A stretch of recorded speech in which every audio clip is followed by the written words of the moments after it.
What's up? So this video is primarily to clear up some confusion about a previous video that I shot. The previous video I shot was talking about muscular hypertrophy, or the size or bulk of a muscle, and how important muscular hypertrophy is for combat sports. And really, it's important for all athletes, all athletic endeavors, but extremely important for combat sports. In that video, I specifically talked about how muscular hypertrophy correlates to strength endurance. And this is where the confusion starts happening. I blame Joe Rogan and most commentators of boxing or MMA or whatever. They talk about endurance, and they automatically, set the muscular, strong fighters as powerful and having less endurance than the scrawny fighters.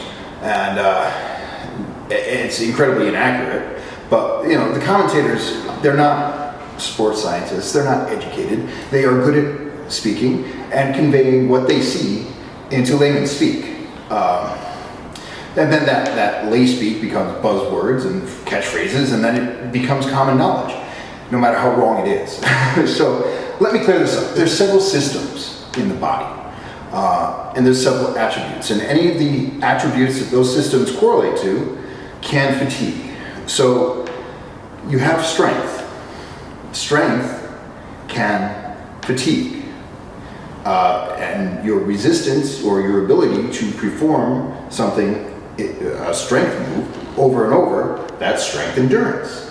Your cardiovascular system has endurance, and that's typically what the limiting factor is for endurance style athletics, marathons and cycling and the boring shit. So people automatically assume that when I'm talking about endurance, I'm talking about cardiovascular endurance. It's actually much more complex than that. Your nervous system, your neuropathy, your neurological, the nerves that connect the muscles and the neuromuscular junction, all those areas can fatigue. The nerve can fatigue, the muscle, the sacs that release calcium can fatigue, the chemical, electrical solution can fatigue. So fatigue occurs everywhere, and endurance is simply the resistance to fatigue.